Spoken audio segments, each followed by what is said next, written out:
I mean, this dish has it all. It's got sweet, it's got salty, it's got umami.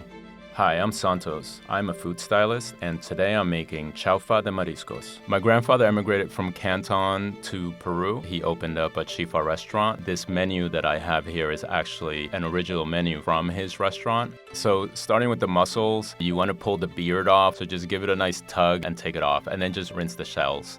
I grew up along the coast of Peru, small town called Barranca, where my grandfather had a chifa restaurant. So everyone in the family at some point cooked in that restaurant. What I like about this dish is that it's a good example of what chifa cuisine is about.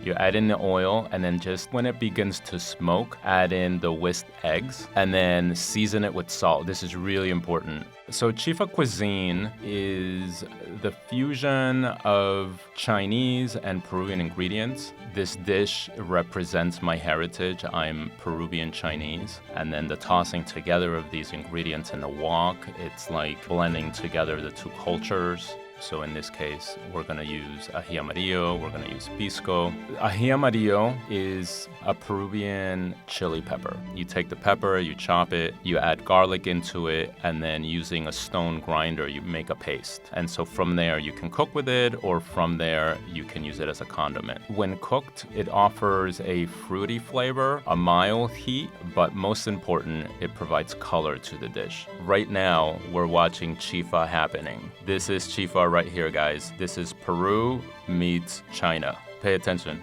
It's really important as you're building the layers to add salt and taste. You want to season throughout to make sure that every step of the way is being seasoned correctly. Just be careful because we're adding soy sauce, we're adding oyster sauce. Those two things naturally have salt, but just make sure you taste along the way. It's important to wipe the wok down at this point so that your sausage doesn't stick to the wok, because we added in oyster sauce, which has a lot of sugar, and so it sticks to the wok. In this dish is Chinese 5-spice, so the spices in that are cinnamon, cloves, fennel, star anise, and Sichuan peppercorn. It's got an umami, it's smoky, it's a little sweet from the star anise. Most often, this dish is served in a large platter, so when you're gathering with your friends or your family, this is part of the banquet along with other dishes, and it's meant to be shared.